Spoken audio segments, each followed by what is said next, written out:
Well, thank you so much for joining us today. My name is Kathleen O'Hearn. I work here at the Mercatus Center on state issues. And for other of you that work on state issues, you know that it's looking pretty dire in the states. And we definitely have our work cut out for us. Today's panel is Boosting Economic Competitiveness in the States. And we're going to address some of the problems states are facing and some of the solutions. Today our moderator is Jim Musser. Jim is the Director of Economic Education here at the Mercatus Center, where he leads a team working both on Capitol Hill and in the States. Previously, Jim served as Senior Staff Counsel to the Honorable Jim Bunning of Kentucky, where he worked on tax, budget, and legal issues. I'm going to turn it over to Jim.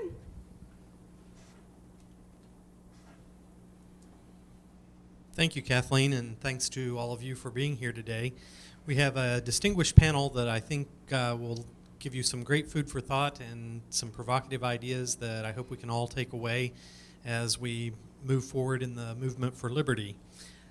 Without further ado, I'll start with Dr. William P. Ruger, an affiliated scholar here at the Mercatus Center and a professor in the Department of Political Science at Texas State University.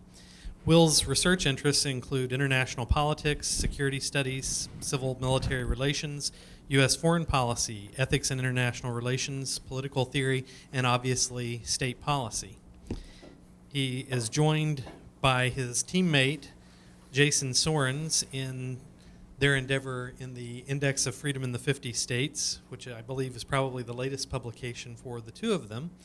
Jason is an affiliated scholar with the Mercatus Center and an assistant professor in the Department of Political Science at the University of Buffalo SUNY. His research interests include fiscal federalism, secessionism and ethnic conflict, and Dr. Sorens has published a number of articles in journals such as Electoral Studies, Comparative Political Studies, State Politics, and is, of course, the co-author of the Index of Freedom in the 50 States. Directly to his left, many of us are friends with Jonathan Williams, the Director of Tax and Fiscal Policy Task Force for the American Legislative Exchange Council, where he works with state legislators and the private sector to develop free market fiscal policy for the states. Prior to joining ALEC, Jonathan served as a staff economist at the Tax Foundation and authored numerous tax policy studies. His work has been published a number of times, including in the Wall Street Journal, the Los Angeles Times, Forbes, and others. And along with Dr. Arthur Laffer and Steve Moore, Jonathan is one of the authors of Rich States, Poor States, and he is a contributing author to the Reason Foundation's annual privatization report. Welcome, Jonathan. Last and certainly not least, the Mercatus Center's own Eileen Norcross is a senior research fellow with the Social Change Project and the lead researcher on the State and Local Policy Project. Eileen's areas of research include fiscal federalism and institutions, state and local government, and economic development. Eileen has testified a number of times before Congress on a variety of topics, including community development block grant programs and the use of technology to monitor stimulus funding. Along with Mercatus's Jerry Brito, she is a co-founder of the website stimuluswatch.org, and she blogs at neighborhoodeffects.mercatus.org. Welcome, Eileen. Please join me in welcoming the panel.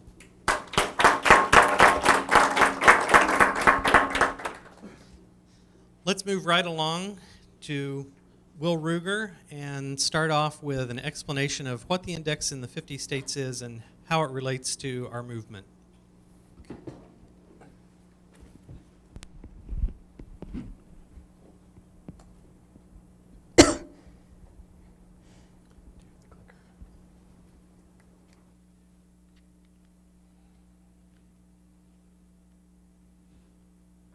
Okay.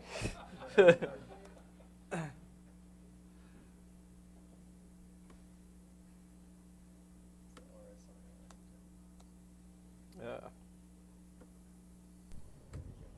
There we go.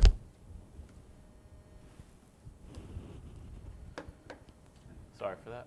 Welcome, everybody. Like Jim said, I'm William Ruger. I teach at Texas State University, and Jason Sorens and I have been working on state policy for the last few years, and this is one of our projects or part of a larger project looking at state politics and policy.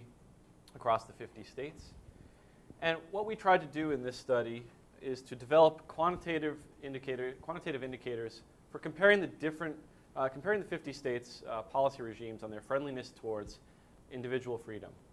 And we define individual freedom as the ability to dispose of one's life, liberty, and property as you see fit, as long as it doesn't infringe on others' rights to do so as well.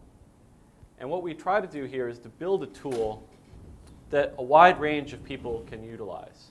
So for example, policymakers can use this not to bash particular states or to prop up their own state, but to use it to judge how they're doing as far as this value of freedom, and to see where they can improve, what areas, either economic or personal, or even to drill down even further into specific policy areas. And they can use that as they go about their activities, both partisan and otherwise. So for example, we've seen Rick Perry in Texas has used our study to help his campaign. We hope it isn't just merely used for that. We'd also like to see legislators use it to say we need to improve here and here's why. And yesterday we went to Pennsylvania, to the Capitol, and did some of that work to try to produce some social change in Pennsylvania. And we'd like to do that. We'd like other places to do that as well. But it's also something that businesses and citizens can use, particularly citizens if they want to make decisions about where to move, where to relocate, where to retire, and businesses to look at what political climates are most friendly to economic freedom and in particular to regulatory and fiscal freedom. Why study states?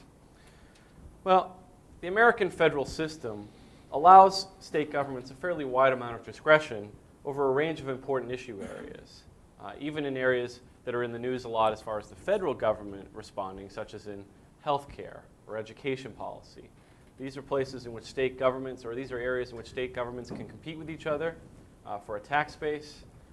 And so it's very important to think of these 50 different regimes as places where we can actually improve freedom, that we don't have to simply go to Washington to make important social and political changes, that we can look at the 50 states as places to do so, especially because if you can get the states to compete with each other, then hopefully we can have a race to the top, if you will, not a race to the bottom, but a race to the top in terms of freedom, economic dynamism, economic growth, and the attraction of productive workers. Like I said, we operationalize freedom in the following way, that basically individuals should be allowed to do as they see fit as long as they don't harm others, essentially. And this is consistent with the kind of natural rights perspectives, folks like John Locke, Thomas Jefferson, and Kant, but also with kind of the rule utilitarian or consequentialist types like Spencer and Nozick. Now, one of the important things to realize is that we're definitely within the quote-unquote statist crowd. We're not making an argument that no government is the best government here. We are arguing that we want to have a government strong enough to protect rights, but not to infringe on them. But we're basically focusing on the ways in which governments do restrict individual liberty. But we want to make sure we understand that this assumption is that we want to have a limited government that does what it should do well, and that any infringements on individual liberty short of that are things that will harm your rankings, but more importantly, since the rankings are not important in and of themselves, but harm the level of freedom that the citizens of different states can enjoy. Now, in terms of how we actually weight freedom, we have three basic areas: fiscal policy, regulatory policy, and personal kind of paternalist policies. And here's how we weight the different areas. So you can see here on this side, 50% of the ranking is based on personal freedoms, things like homeschooling regulations, things like tobacco regulations, gun control, even marijuana laws. But education is a big component of this. So that's a very important one that actually a lot of people have been interested in. I think a lot of the commentary we've received from folks, especially the positive commentary, has come from folks that are interested in education policy and gun control policy. On the other side, 50% of the study is based on economic freedom, and that's divided into two areas: fiscal policy and regulatory policy. So fiscal policy is pretty straightforward. We're talking about spending and taxation. But in terms of regulatory policy, things like labor regulations, eminent domain, which has been a big area of policy change, and Jason will talk a little bit about that later, but also health insurance. And you'd be surprised at how much state mandates increase health insurance costs. And that's one area where where people in the state policy network, I think, can look to actually provide real positive change by reducing the cost of health care. And you can do that at the state level. It's not necessarily something we have to look to Washington fully. Now, things may change as we have policy changes in Washington, but at least at this point, the different states can use this to compete with each other and to help their citizens gain health care at a reduced cost. Now, Jason's going to speak next to the actual findings of the study.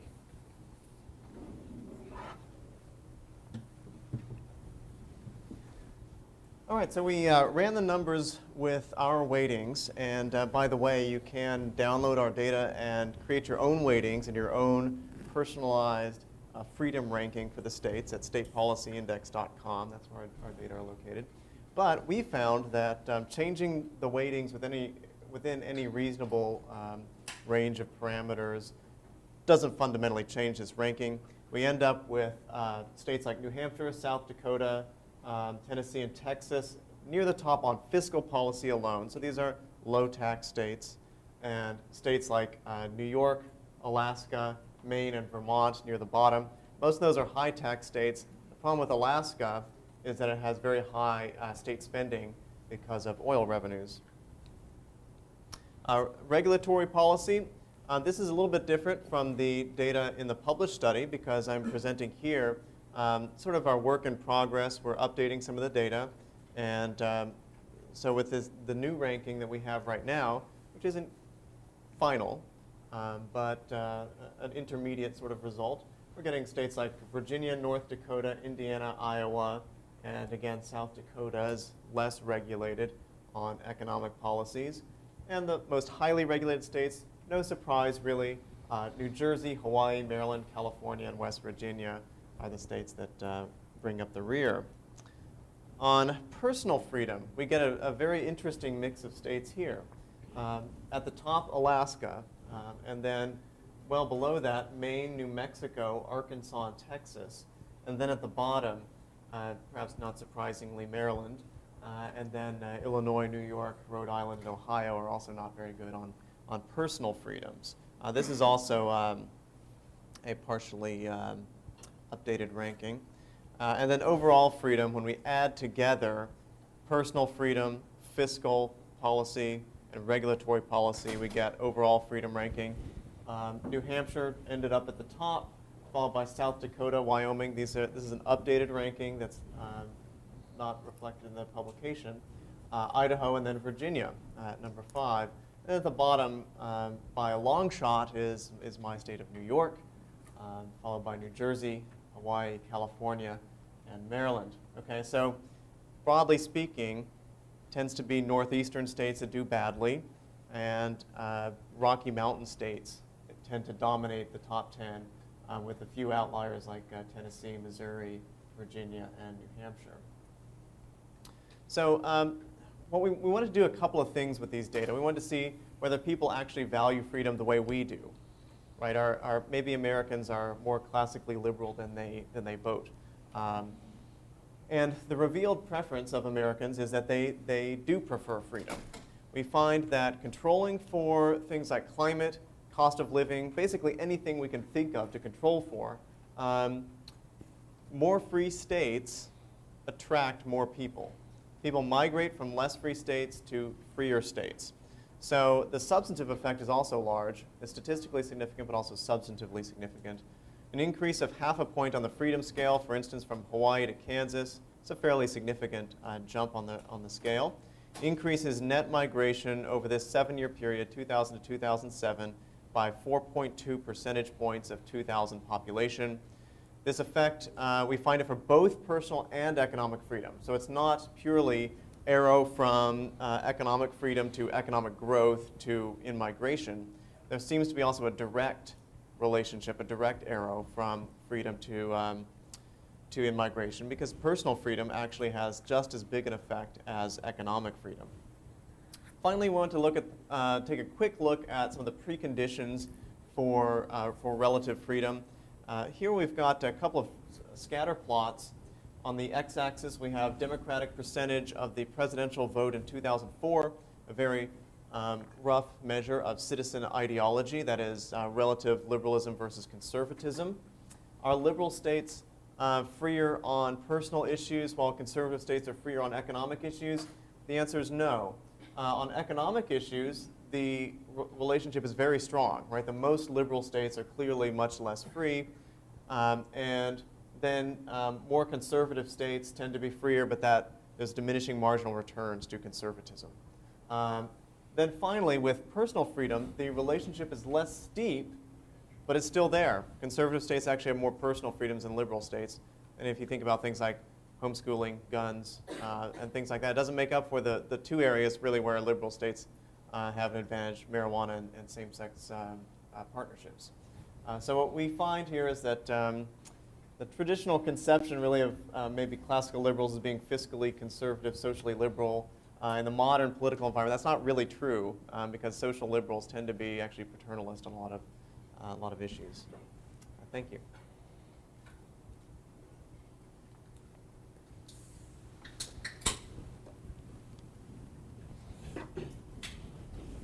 We'll transition now to Jonathan Williams to explain how the study that he has worked on, Rich States, Poor States, correlates with or differs from the Index of Freedom in the 50 States.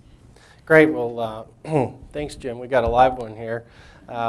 It's good to be with you all today, and just wanted to give you a little overview of our publication, Rich States, Poor States, which we published almost a year ago now. We'll be coming out with the third edition of the book in early April of this year, working on it with Art Laffer and Steve Moore at the Wall Street Journal.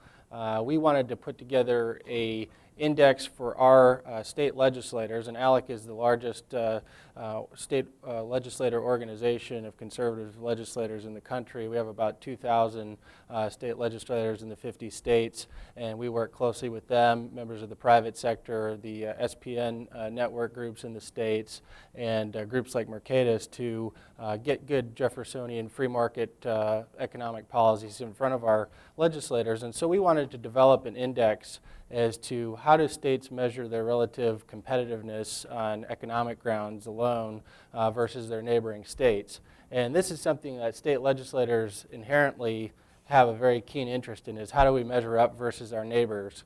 You know, how does Kansas, how do we measure up versus Missouri? That's a big deal. How do it's how do we measure up versus Oklahoma? It's like a Big 12 index.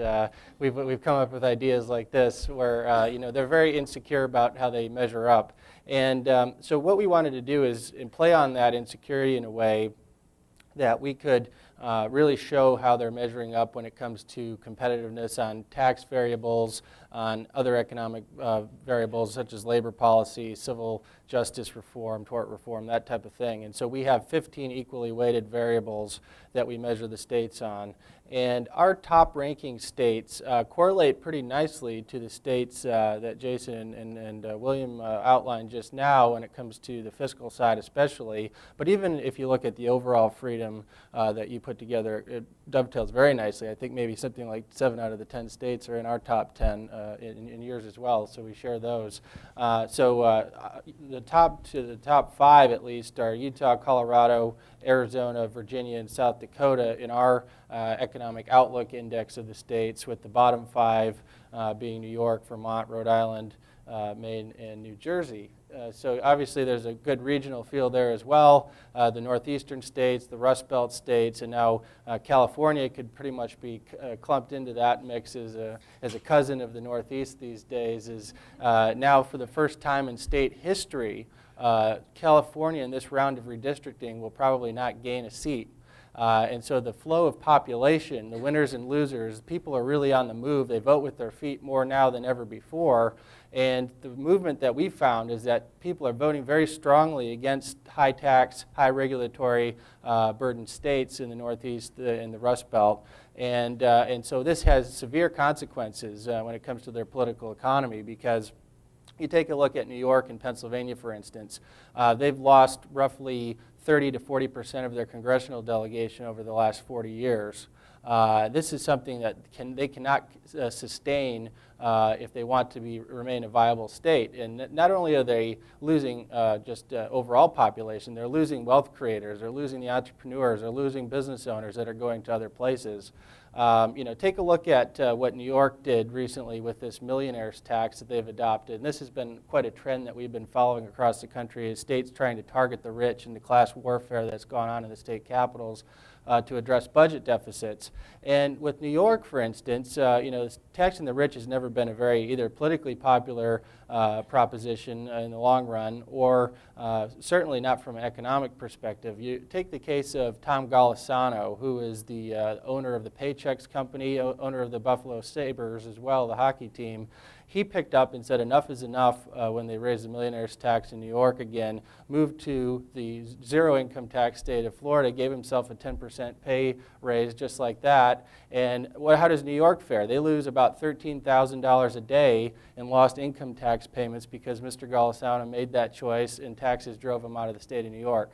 Now that's obviously one isolated example, but how many times does this play over and over in state policy? And it really does make a big difference. As Eileen will talk about here shortly, is states are facing huge budget problems this year. As the national recovery begins, you can expect to see a 2 to 3 year lag at the time that the state economic recovery will recover at the state level. And so we're going to have another rough year at the state level again this year. We have probably about 49 out of the 50 states facing budget shortfalls, and so we're going to see a lot of defense being played by pro-free market legislators out there in the states to hold the ground and to not raise taxes. We're going to see a lot of taxes on the sin items such as cigarettes, booze taxes. I mean, last year we saw cigarette taxes in North Carolina. We saw booze taxes in Kentucky. That just tells you, how bad things were, that people were voting against their own homegrown industries there, looking at revenue. And so we're going to see more taxes on the rich. I think last year we saw about 10 states raise taxes on high income earners, and it just doesn't work, unfortunately, in the long run for keeping revenue there. And so what we're taking a look at this year is developing a budget reform toolkit for legislators. And we're working with folks at the State Policy Network, with Mercatus, with our state legislators to try to brainstorm on ideas that we can give state legislators to come up with for budget reform ideas. And this is, starting with the concept of transparency. And I see Mike back here at Sunshine Review, and they've done an amazing job on this, is develop a transparent budget so taxpayers can go and see where their tax dollars are going. It ought to be a simple concept. Unfortunately, it wasn't really a reality before 2 or 3 years ago when we saw this trend. Now we've seen, roughly 40 states come up with some sort of a transparent website, whether it be through executive order or through the legislature, coming up with things like a 72-hour budget where, legislators should have the time to read what they're voting on before they actually have to vote on it. It's kind of a novel concept, but many times in states, and we've seen in Congress, legislators are voting on things when the ink is still drying on the page, and being able to give them the opportunity to see what they're voting on. Coming up with a more priority-based, performance-based budget, and I see our friend Morris is here, who's the expert on that, developing the core governing principles on what we ought to be funding at the state level, and funding those things well, and then taking a look at all the areas that are maybe not high priority areas or shouldn't be high priority areas, and cutting those back. And this is something that Washington State did successfully after the 9/11 downturn, is they cut about $3 billion of a deficit without raising a dime of taxes, because they identified core areas of government and then funded those things well and cut back on other areas. You'd be surprised that only about half of the states require agencies to have mission statements as to why they should exist and why they actually are doing things that voters want. And so it leaves you with some pretty big questions in those other half of the states out there that don't require that, and what these agencies are doing. And so coming up with ideas such as these, we're going to be putting this together full of model legislation that we develop for our legislators to go out and introduce and change their budget reform process to have options versus having a choice between cigarette tax increases or or cutting education, for instance, the old Washington Monument style of budgeting, which is let's just throw out the most respected area of the state budget and say that if we don't get a tax increase, we're going to cut this. And this is, of course, what famously the Park Service tried to do in the 80s and say that if we don't get the extra congressional appropriation, we're going to shut down the Washington Monument. And so the public outroar was such that, obviously they got their funding. We see this play out time and time in the states. The other issue that I wanted to deal with shortly here today is the issue of the crisis in public pensions and funding the public pensions and the health care benefits that states have promised state and local workers. And this is something of a 900-pound gorilla in the area of state budgets. If we think state budgets are bad, and which they are, historically speaking, with 49 of the 50 states having a deficit, state pensions make the deficits in state pensions make current budget deficits look tiny. I mean, we're talking, $1 trillion in unfunded liabilities in state pensions and health care benefits, and that's just a very conservative estimate done by the Pew Center, and we've done one recently at ALEC. And so, if we don't get a control on what's going on there with pensions, really nothing else is going to matter in the state capitals. We've overpromised for years, and we've underfunded. Some states are $1 billion or more a year behind on funding their pension liabilities. And this is an issue that's not going to go away quickly because for years, public employee unions have lobbied government very strongly in the direction of overpromising and overpromising on these benefits, and unfortunately, they've underfunded them as well.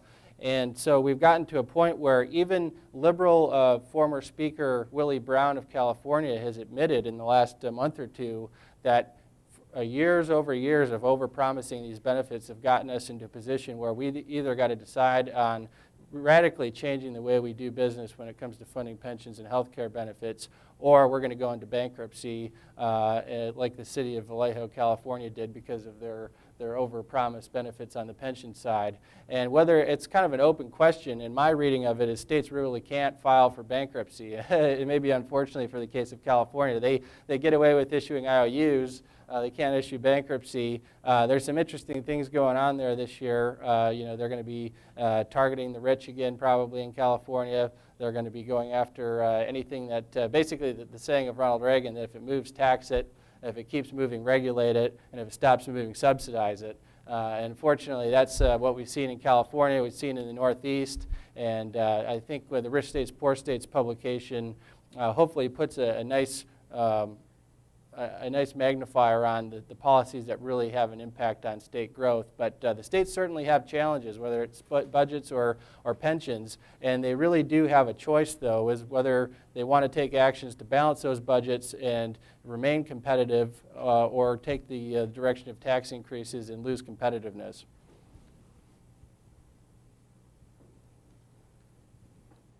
Eileen, I know you've done a fair amount of research both on pensions and the problem the states are facing with pensions, but I think it would probably also be valuable for us to hear about the case study you've been doing with New Jersey and some of the budget gimmicks and things that got a state that formerly was a rich state into such trouble.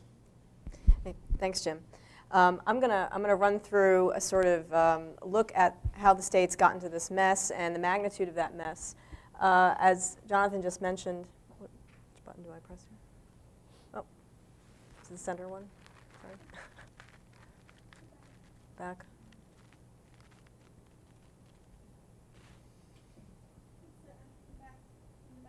In the back of it? Sorry. All right, I'm technologically compromised. Okay. These are working, Captain.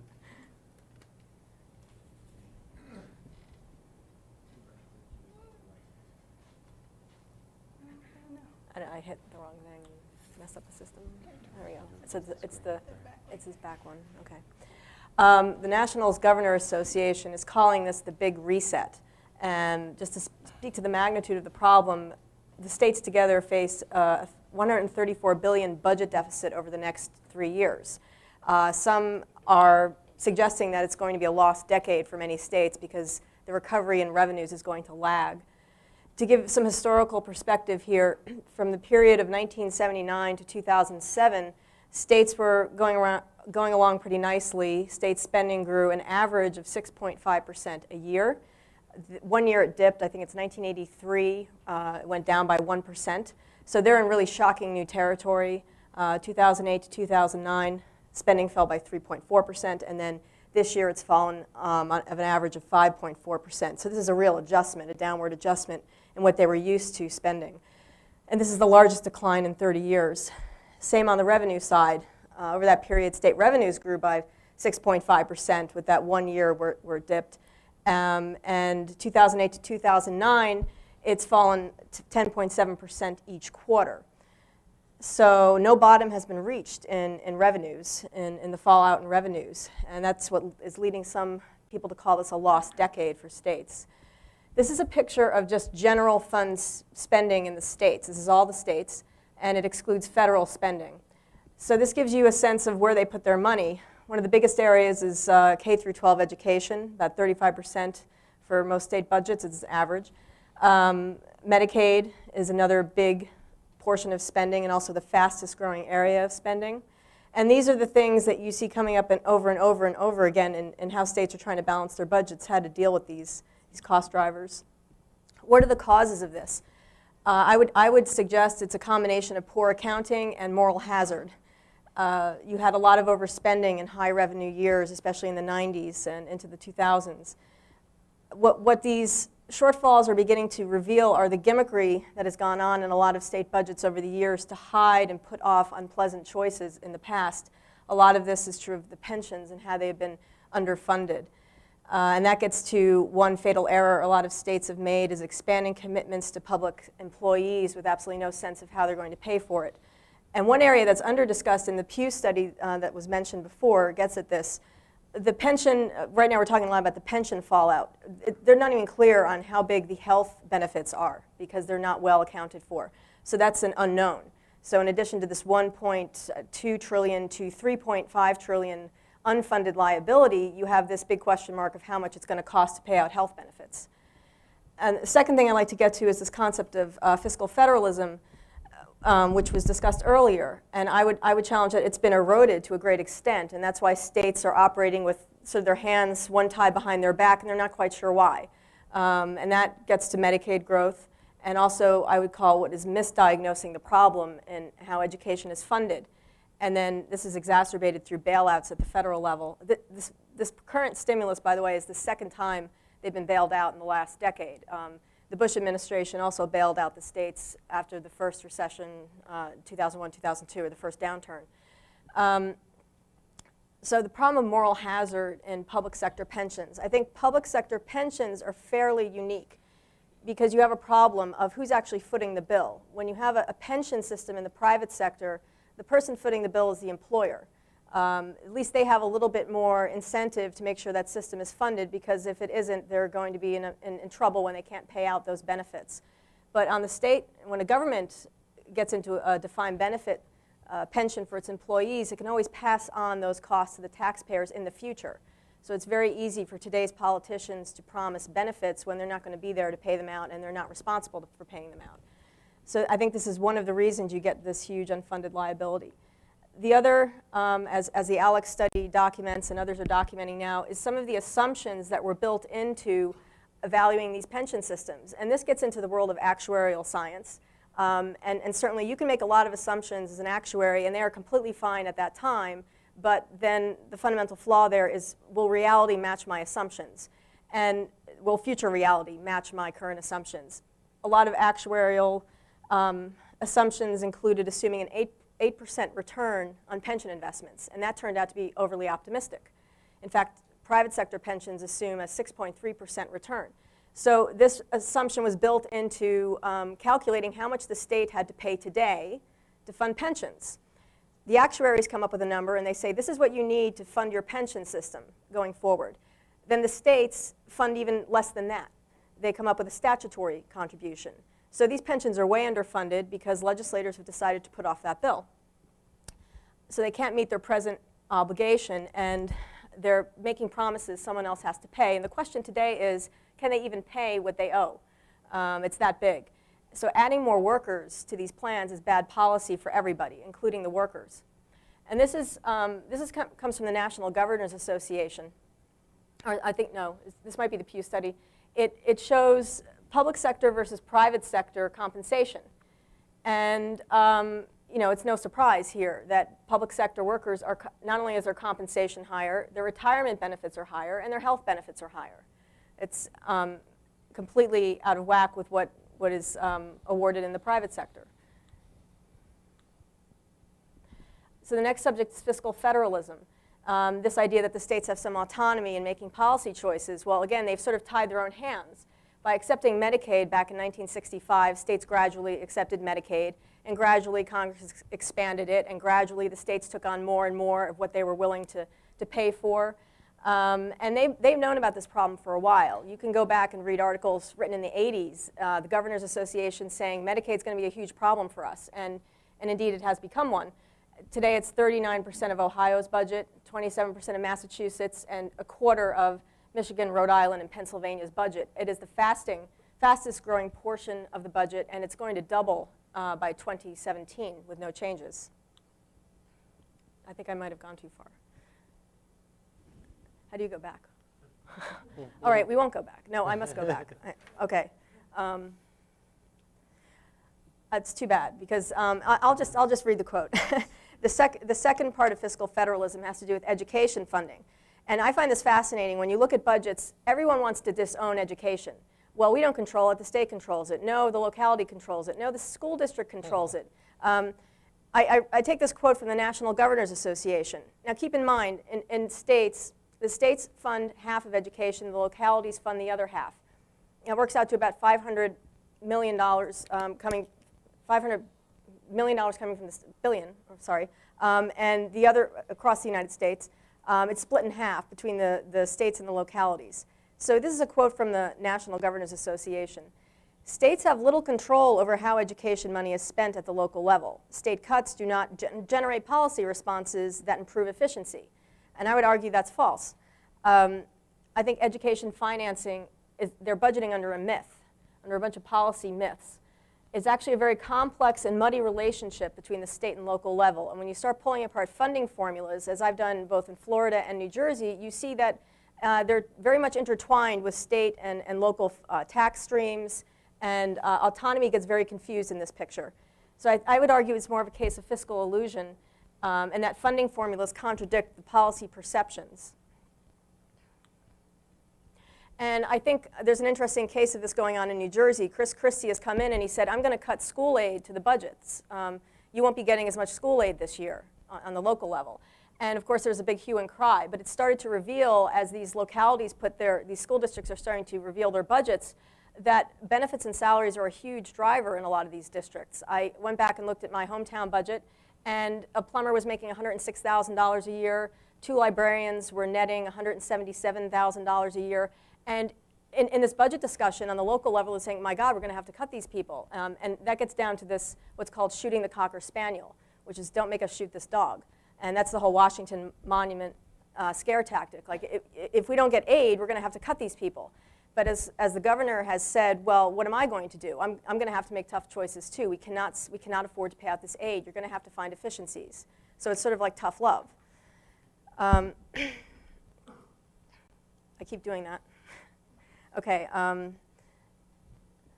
think I'll just conclude with what the crisis is revealing.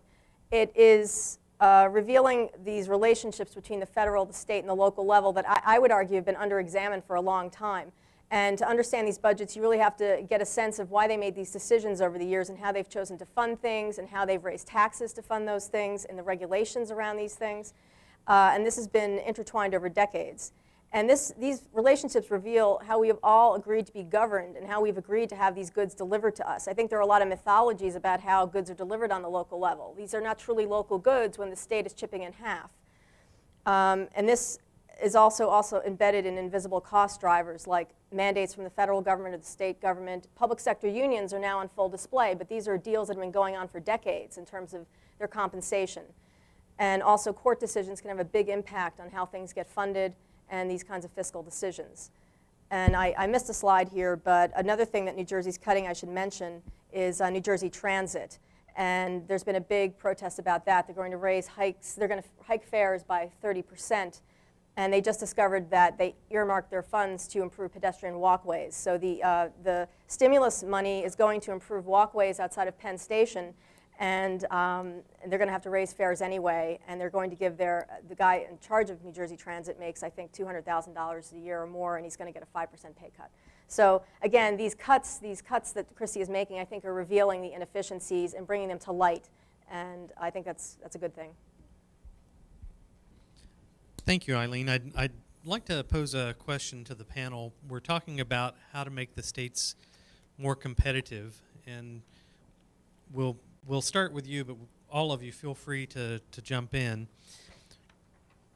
What policies are more beneficial, or are certain policies going to be a lot more beneficial than others in improving a state's competitiveness? If you were king or queen for the day and you could command that the state adopt a particular policy change, what would that be? So let's start with you, Eileen, but everybody please feel free to jump in.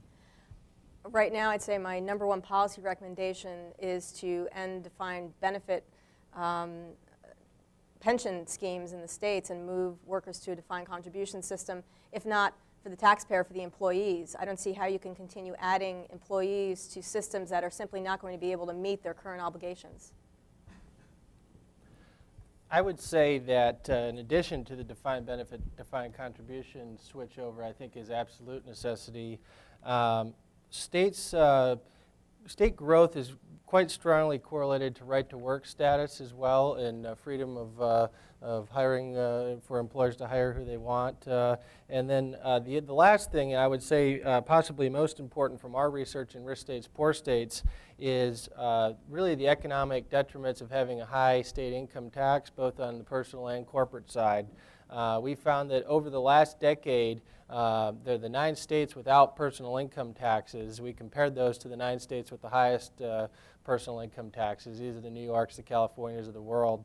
And what we looked at, all areas of economic growth, GDP growth, or GSP growth, personal income growth, population growth, job growth, and the like.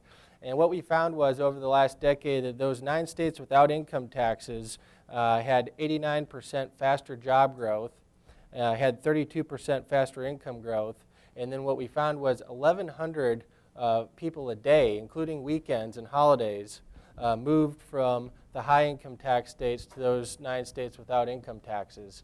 And so as we talked about people voting with their feet, I think their very much revealed preferences are going to states that they can give themselves a pay raise by just moving across the state line. My co-author, Art Laffer, moved from California to Tennessee, gave himself a 10% pay raise in the process. Now, why anyone would ever want to leave San Diego, where he had lived for 40 years, it tells you that taxes matter a whole lot. Well, those are all great recommendations in my view. My hobby horse is education. I think it's wrapped up with both fiscal issues and long-run issues about citizen preferences for freedom. And that's the reason I would like to see education more deregulated. I would like to see a comprehensive tax credit, or slightly less desirably, voucher system for parents to send their kids to private schools or use that for homeschooling. But a very short-term thing that could be done is to remove regulations on homeschooling, on private schools, to make it easier for parents to choose those options and provide a little more competition with the public school system. Yeah, I have 2. One is more long-term, which is I think you got to reduce state debt because it's basically a tax on the future. So not only that will that put some more constraints on spending, but also it'll increase intergenerational equity. It's just patently unfair to tax voters or tax future citizens who cannot vote. They have no franchise. Some of them don't exist at this point. So I think that's a long-term. Short term, I wonder if you can reduce these kind of bureaucratic overheads by doing things like having on the state level, things like a negative income tax. And that might be an interesting way to do things. And also improve the lot of those who are less fortunate. Eileen, for many years, New Jersey was as Jonathan would say, a rich state, and it was a job-creating machine, and now it seems to have fallen into the bottom of everybody's rankings. Is there a cautionary tale there of particular policies or a particular policy that other states should be aware of so that they don't step on the same landmines? I've always identified the property tax relief fund as one of those disaster zones in the state budget, and that's wrapped up with choices made in the mid-'70s and how the state funds education. New Jersey was decided, along with many other states, that the property tax alone was not sufficient to fund education due to equity issues, and that in order to even that out, the state was ordered by the court to create another form of tax to supplement poor districts. So the state created the income tax, and they constitutionally dedicated all of that revenue to something called a property tax relief fund, which I would argue is a euphemism. It's actually dedicated to in-the-main school funding, and most of that school funding is then concentrated on 31 out of 600 and some odd school districts in New Jersey. So it's very heavily weighted towards these 31 poor districts. They've gotten a great deal of this funding, and it has resulted in almost no improvement in these school districts. Outcomes are very poor. In addition to that, it has completely, I would say, messed up the sort of relationship between the income tax and the property tax. You have out-of-control spending in most school districts in New Jersey with no discernible real improvements in outcomes. And it's been mandated. It's been locked into place. The revenues are constitutionally dedicated. Every year since 1978, the property taxes have gone up, and now what was once a nearly flat income tax has 8 brackets. So there's never enough money to fund the formulas that the court keeps adding to and making more requirements in terms of what needs to be spent in these districts. So they basically tied their own hands. When you look at New Jersey's budget, the first time I looked at it, a legislator told me, well, 75% of our budget is mandated. There's nothing we can do. And that's what set me off in looking at the budget a little more closely. And you find that the involvement of the courts in this has been a real problem. Would a TABOR like Colorado has or some other tax expenditure limitation law be useful in New Jersey and other states? I would say yes. I think many states have very weak tax and expenditure limits. In the case of New Jersey, they only limit the limits only on 20% of spending, which is in effect no limit at all. And I think TABOR has been effective. It's been weakened by the education lobby, has built an exception into TABOR, and TABOR has been suspended for the past 5 years. But it was successful and met its goal of keeping spending very even and rebating the excess to taxpayers. So it does what it's supposed to do. Jonathan, what's Alex's position on tax expenditure limitation, either statutes or things like TABOR that are actually part of the Constitution? Yeah, I mean, we're very supportive of that concept, and talking about long-term budgeting going forward, I think having a very strict constitutional limit on the growth of state spending is going to be a must for the states. As Eileen just pointed out, many states do have a tax and expenditure limitation, but they're not effective at all. A lot of times they're based on personal income or some other variable that grows fast, which allows spending to keep growing regardless. I mean, having an ineffective TABOR is like having a gym membership and never going, as somebody recently put it, and so I mean unfortunately that's the case. That's the case though in a lot of states. Now take a look at Colorado. Colorado is really the case study on Taxpayer Bill of Rights that worked very, very well in controlling state government. And prior to the Taxpayer Bill of Rights in Colorado, they lagged the nation in economic growth. Things were not going well. After about 15-year period where a Taxpayer Bill of Rights was in place, they restrained state spending, put billions of dollars back into the private economy through tax rebates and marginal tax rate reductions, creating a flat tax in the process. Their state sales tax is only 2.9% at the state level. They did some very good things for their tax structure, created a competitive and really business climate as well. They saw economic growth go through the roof in the post-TABOR period. And so having that case study in place really should be a good example for states to follow. And Unfortunately, the political left does almost everything in their power to stop a taxpayer Bill of Rights and stop meaningful state spending, because they know that the gravy train is going to be over if we have something constitutional in place to stop these bloated state employee work rolls and growth in state spending. And so, for instance, there was something on the ballot in Maine just this last fall where opponents of the taxpayer Bill of Rights probably outspent proponents 10-1, and were able to defeat the ballot measure. And just to give you a glimpse at how much the education unions don't like this, is that the National Education Association poured $1 million into defeating Maine's Tabor on the ballot, even though, with a very notable exception, Maine's Tabor did not constrain education spending. What sort of effect would such tax expenditure limitations have on a state's ranking? Is that something that would affect them significantly? Yeah, I mean, I think part of the reason why Colorado did so well in our study was because of the legacy of Tabor. Even though it was suspended, it's still, given when our data cutoff was for this edition of the study, you still saw that effect. And if you look at some of our preliminary new data for the second edition, Colorado is slipping. And I think the fact that Tabor has been suspended has affected that. And I think, so I think that actually kind of shows that these things actually can limit state spending, increase their freedom ranking, and basically provide a bulwark against overreaching legislators. One of the interesting things we found out yesterday, Jim, from Pennsylvania was that it's really the spending more than the taxing side that's key for these state houses. So a study by a Duquesne economist showed that basically, regardless of the tax structure, you basically had 9.6% of gross state GDP, gross state product. About 9.6% of gross state product was taken by Harrisburg, no matter what the tax levels. So it really shows you that the spending side is really, I think, where we need to get a handle on things, and that the states can't simply start soaking the rich. That eventually it's going to cause all kinds of feedback loops, unintended consequences that will then force them, in many ways, to have to confront this at some point or kick the can down the road and tax future generations. Jim, with our index, tax and expenditure limitations are one of the 15 variables, so they directly will impact how a state's economic outlook will fluctuate. And really, if you take a look at this in the long term, as the famous philosopher Yogi Berra would say, state budget problems this is like deja vu all over again.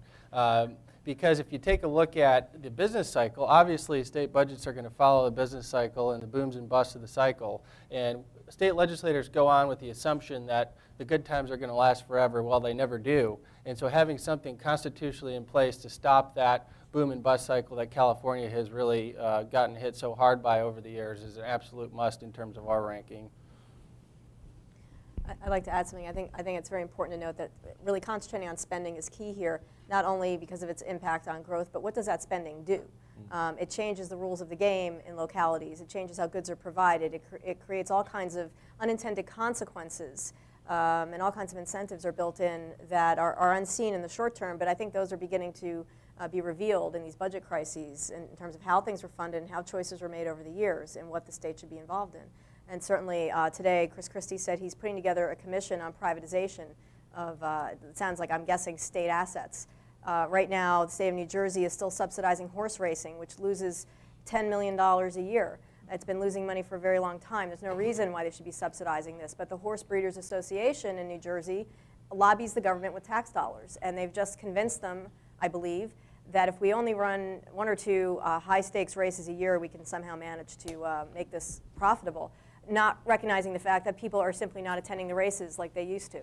So, looking at what you're spending on, I think, is very important in this exercise that states are going through. And I think our study proves the point that these state legislators can't consider their states to be closed systems, that there's going to be a feedback effect in the sense that people are going to leave. They're going to out-migrate, and that's going to affect their future ability to raise revenue. In a sense, if you force productive workers and entrepreneurs out of the state, then you're starting to starve the golden goose, and eventually it's going to die, and there's not going to be any eggs to basically raid.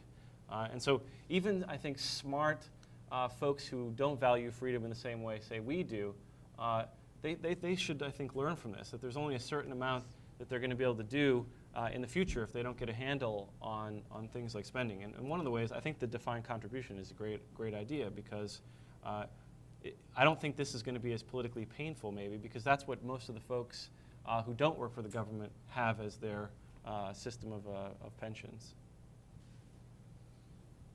I see we've moved past the 1 o'clock hour, and as much as I enjoy asking the questions, I think before we go too far today, I'd like to open the floor to those here in the room and to those who are watching us over the web via live streaming. So if you have questions for the panel, just raise your hand, and Kathleen will bring the microphone to you. Thanks. I'm curious, how big a difference do these state policies make, either in terms of economic growth or quality of life, compared to other stuff that influences those things, like federal policy or just economic fluctuations that might benefit some states and harm other states? Oil prices, say, are good. Higher oil prices good for Texas and Alaska, not so good for other states. What's the relative size of the things we're talking about here? Well, the sort of rough and ready way to measure the impact of federal policy overall versus state policy is to look at the level of tax decentralization in the U.S. So what's the percentage of total government revenues that's raised by autonomous state and local tax policies as opposed to federal policies? And it's hovered around 40%, sometimes up to 45, sometimes down below 40. So I think that's probably bigger than most people realize, that about 40% of fiscal policy is set at the state and local level and 60% at the federal level. So yes, the federal level is more important, but not that much more important. With respect to some of these other factors that affect quality of life in states, we have looked at climate, and we do find still that people are moving from colder states to warmer states. All right, so that's not terribly surprising, but it's not something a cold state can change, right? So certainly there are lots of factors that affect where people decide to move, and states can't control all of these. They can't control the price of oil. They can't control the vagaries of international trade and technological change. So yeah, I'm perfectly willing to admit for myself that those are more important than considered together than state policy. But state policy still seems to be very important given the absolute findings we have with migration.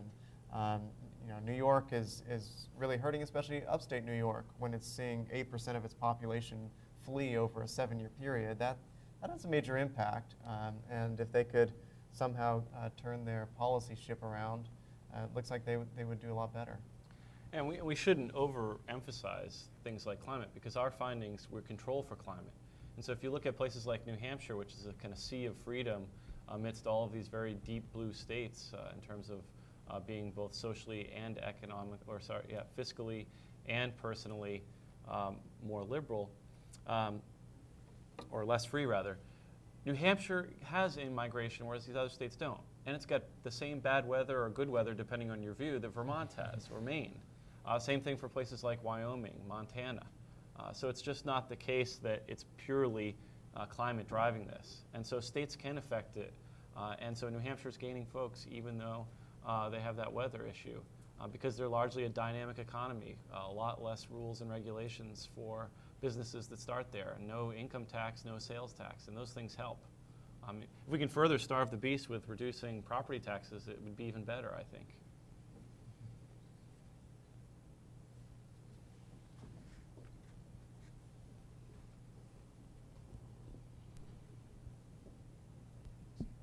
Nigel Ashford, Institute of Humane Studies.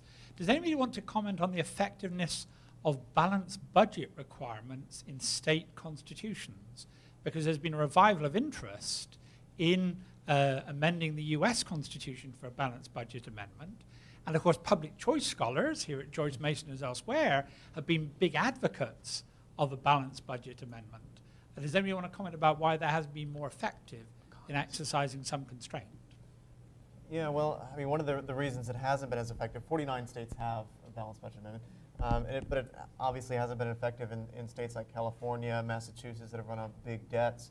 The reason is that they float bonds, right? So you can't just borrow money in the standard way, but you can float bonds, and you can do that for pretty much anything. I mean, California's really been stretching it's not just infrastructure, right? They're using these bonds for. So what matters really is the kinds of restrictions at the state level. What matters anyway is the kinds of restrictions you can place on requirements for bonds. If you require, say, a popular vote before you float a bond, something like that, I think would be useful. And a lot of places do have that. I don't know how you translate that to the federal level. The Federal Reserve would presumably play into this because they do buy government bonds. If you could limit the ability of the Federal Reserve to conduct open market operations, this might sort of provide a disincentive to federal deficits. Jason, isn't it also a case that there's a fair amount of magical thinking that goes into state balanced budgets, assuming 12.5% growth for the next 15 years? Won't that balance our budget for us? Right, and I think both of these guys as well have come across that. But yeah, it's based on projections, right? So and these projections tend to be optimistic. I think that's right. The gimmickry that goes along with how these states think about their budgets, and also we can't forget the stimulus violates that hard budget constraint, and bailouts will weaken the balanced budget discipline that amendment is supposed to. These amendments are supposed to impose on states.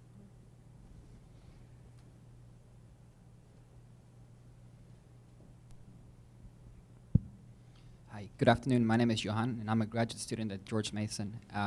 I'm just wondering about some of the effects of these mass migrations between states, because from personal experience, I know that because New Hampshire is relatively close to Boston, a lot of people are now moving from Massachusetts to New Hampshire, and as a result, because they are used to a lot of government services, particularly at the local level, they are now demanding that a lot of those services be carried over into the New Hampshire sort of municipality context.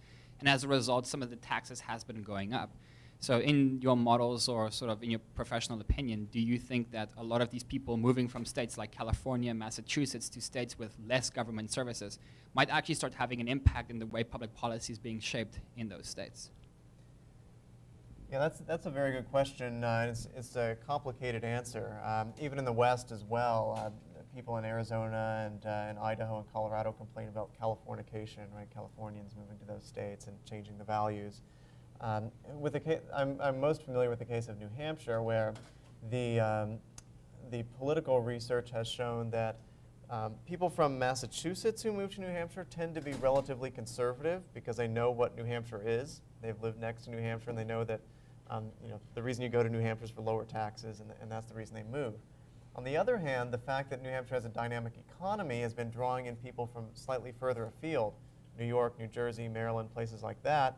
And it's those people who are starting to turn the state more blue, and that has a obviously potential deleterious effect. So there's this question: is a free society self-undermining in the long run? And that's what do you do about that? Institutional constraints, I think, would have to play a big role in that. Fiscal decentralization table or other things like that to try to curb that growth of government. And you get the problem, I think, that Jerry was alluded to with outside shocks. So you get a lot of folks that were voting against Obama in the election. That brings in Democrats in the New Hampshire legislature, and then you can get change even if the voters don't particularly want it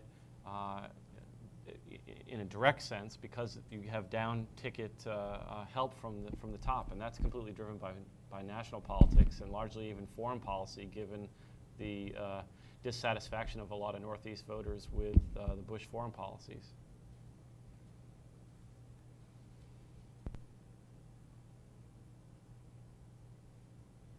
Thank you very much. My question is just simply in terms of which taxes should states use and localities. We're aware of property taxes, income taxes, sales taxes, taxes on food, commuter taxes, and even, and I think Michigan, the value-added tax. Which taxes should states use, as well as larger localities such as major cities, to raise revenue? Well, obviously, all taxes are going to have an impact on, people's decisions on economic growth. I mean, the most simple form of taxes is how much do you make, send it in. And so you can have a simple tax system that's obviously bad, but you want to evaluate these tax policies based on, simplicity, neutrality, transparency, and keeping the rate down is just as important as anything, I think.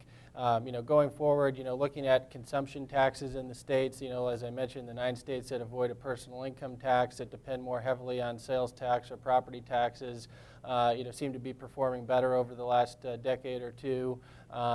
Property taxes do have their merits. I mean, property taxes are a hated tax, but for good reason, in that they're very transparent, and people generally pay them, a time or two a year, and they cut a big check to the government, and they're very upset about it. Now, if we could have that kind of transparency with income taxes instead of the withholding system that we had, that ironically our friend Milton Friedman gave us, withholding, I think we'd be better off if people, bore the true burden of those taxes initially. But from our perspective, a consumption tax that is simple, that does not pick winners and losers, and that raises revenue, that has limits at the revenue it can raise, I think would be the ideal tax in our perspective. Yeah, funny you mentioned Milton Friedman, because in an interview he gave once, he said that the best tax was actually the Georges tax on the unimproved value of land, that was the best, and second best, I think he said, was the flat tax. So there's a lot of disagreement even among freedom-minded economists and political scientists about what the best tax is. I would add to that I agree with what Jonathan pointed out too, that property tax is a low tax in many ways, but for a good reason, and that it's transparent. And that's why when you consider education, that it's been traditionally funded by the property taxes is probably a good thing, because education is consumed very locally, and that does give you an incentive to pay attention to what the school is spending and what are your taxes going to. When you start combining other revenue streams into that equation, it gets much more muddy and harder to evaluate what's being spent and who's paying for what.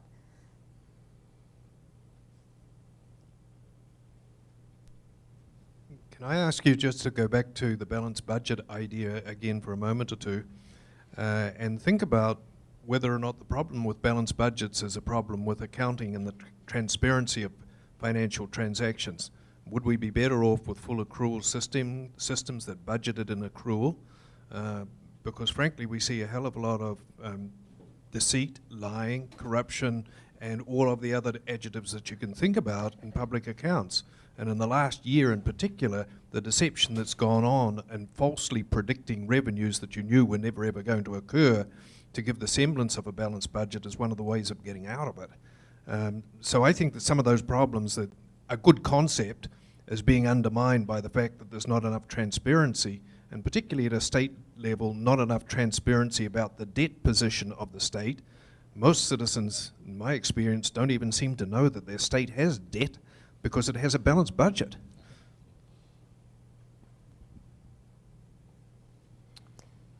Did you want to? I would just point to, maybe this is glib, but Vero showed me before I came here that Peter Orszag claims that there are no gimmicks in healthcare. So gimmicks depend on who you are and what you're trying to do. But yeah, I mean, who can be opposed to transparency, certainly, but I think what's always interesting about budgeting is the Medicaid issue is an interesting one, because back in 1980, Congress realized that states were manipulating the system and that they were trying to collect excess payments. So they came up with a fix, and they, as you know, they tried to cap the excess, and they came up with these other rules, and the states found a way around that rule. So any rule can be exploited. I think public accounting has its own incentives in place to some extent. Well, and since we're here at the home of the Mercatus Center and the Institute for Humane Studies, I mean, part of it is to say we need to better educate people to read these transparent figures, because it's not even apparent to the normal Joe what this means. So that's part of it. But also the other kind of non-state solution would be the press has to fulfill its proper role. Well, how can the press best fulfill its proper role? It has to better understand economics. And even though I'm a political scientist, I always tell my students, especially ones that want to go into journalism, that they need to better understand economics, because that's one way to kind of, I think, not only does it teach you a method, but it gives you kind of the habit of mind necessary to look at these things. Now, I don't know institutionally if Eileen, if you think this is possible, it just came to my head is, can you have something like the CBO at the state level that can do kind of scorecards? And I know there's a lot of discussion about whether the CBO is doing good scorecards for healthcare, but that would seem to be a way to increase transparency via a government institutional reform. I think that's correct, and even if Morris, would you like to speak to that? Because I know you've done some work on that issue. The answer is yes. Jim and I and a few others have been working with the state of Pennsylvania at the request of the Senate there, and what they're creating is a legislative fiscal office to have this kind of independence that the CBO has, and to be able to give them an alternative view to that's brought down by the administration or comes from their lobbyists. I think that is essential, and that would be very useful and very good. The trick is, how do you actually stop them from adulterating it? And it's only in recent times that CBO has really established a first-class reputation. For a period of time it was considered to be a hack organization, and it's really the last 10 years that it's come into its own and is now really a trusted source. But even with the CBO, they have to do the research according to the parameters that are set down in the request. And sometimes the research doesn't actually give you a true picture. And you know, if they also were mandated to actually explain that the presumptions were not giving you the most accurate result, then that would be much more valuable. It's the classic case of healthcare at the moment, where they counted 6 years spending and 10 years revenue and said that it balances. Well, it didn't take long for Paul Ryan to find out that that wasn't actually true, but most of the rest of us would have thought that, okay, CBO said that this is what it comes out as, it's balanced, when that was far from the truth. I would just add to what Morris said there, is that I think that it's very important that we add on to the transparency movement, add the debt aspect to it beyond just the current budget, and also add the unfunded liabilities and pensions and health care. Now, generally the argument against transparency is nobody will ever look at it.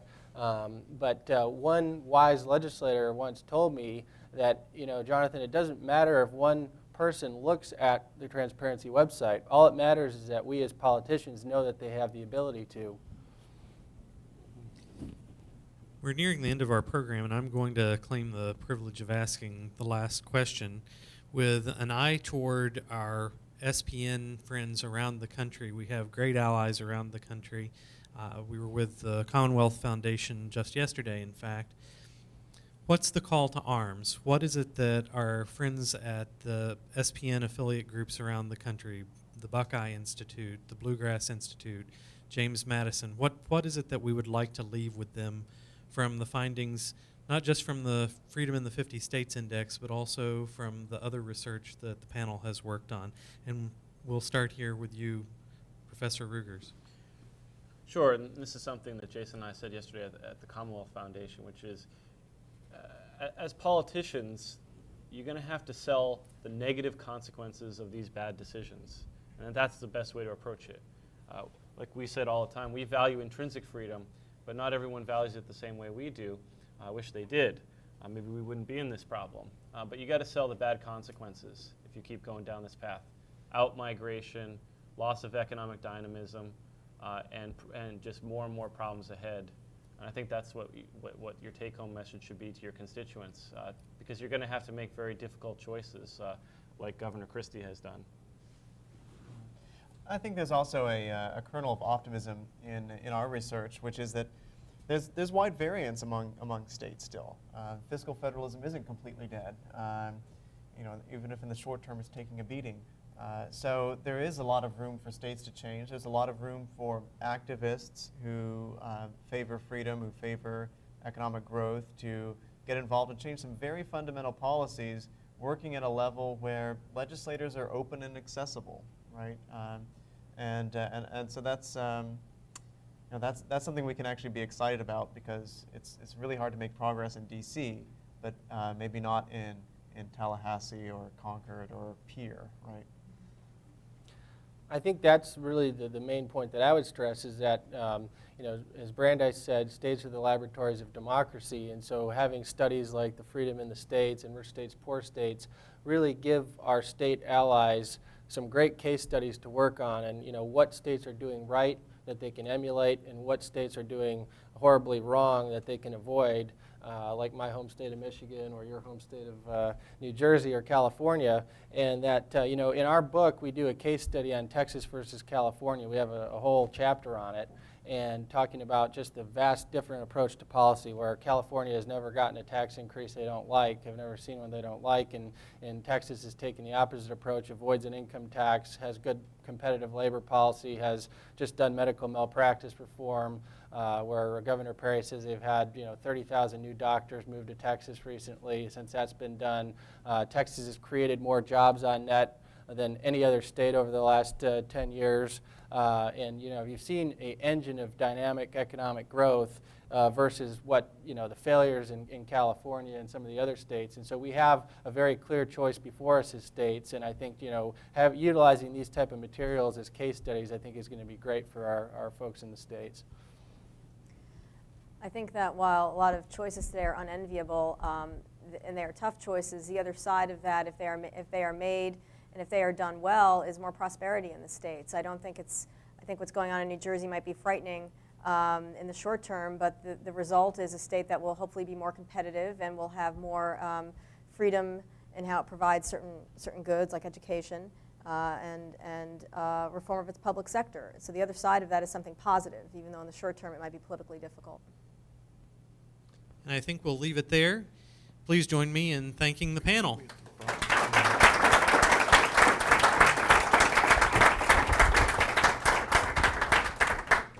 And thank you for joining us.